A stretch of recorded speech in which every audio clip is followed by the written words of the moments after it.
Salut à tous, bienvenue sur cette vidéo pour une mock du concours de Lego Leader.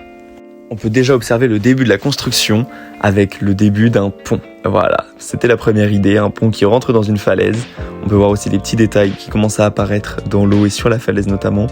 Et la longueur du pont commence à me satisfaire et de toute façon niveau pièce, je commence à être juste. J'avais également déjà pensé à faire les petits impacts pour des futures explosions. Ici la mock a un peu avancé avec un début de plage qui se dessine. On commence déjà à avoir un peu plus de détails et plus de relief. Le pont reste le même et je vous fais voir le résultat maintenant.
On a des fonctionnalités évidemment avec les portes de la base qui sont amovibles, donc ça c'est beaucoup plus pratique et plus sympa pour le jeu.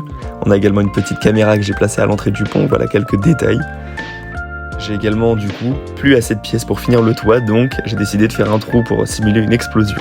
Bon, c'était pas vraiment un choix, mais plus imposé par mon nombre de pièces. Il y avait également la petite vitre sur le toit que j'ai trouvé très sympa à mettre et qui faisait beaucoup plus joli. C'était un peu contraint par les pièces, mais au final le rendu est plutôt pas mal. On a également le lierre, j'aime beaucoup, ça continue comme ça sur la montagne. C'était un petit détail que j'ai rajouté un peu aussi au dernier moment, mais franchement ça rend super bien.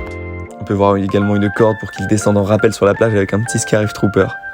Franchement voilà, j'ai essayé de pas mal de figurines. On a l'attaque des rebelles avec le pont en pleine explosion, dans un Stormtrooper derrière qui se fait éjecter. Et on voit même les débris qui sont en train de tomber pour créer de l'action. Le toit également peut s'enlever, évidemment il n'est pas fixé, il est juste posé pour pouvoir avoir cette inclinaison. Et du coup on peut accéder à l'intérieur de la base plus facilement aussi, on voit les deux grands pylônes. Voilà. Et vous allez voir que pour une mock en longueur, pour pouvoir la déplacer, il a fallu que je trouve des subterfuges. Je n'ai pas attaché du coup la base au reste de la mock pour justement pouvoir déplacer tout. On peut voir que du coup la base vient parfaitement s'emboîter avec le reste du pont. Ça évite du coup de voir un peu le détail de la base qui s'écarte complètement. La vidéo touche à sa fin. Je vous remercie de l'avoir regardé, vous pouvez me dire ce que vous en avez pensé, si vous avez des conseils à me donner pour une prochaine mock. En tout cas, n'hésitez pas à commenter et liker, et je vous dis à une prochaine vidéo. Salut!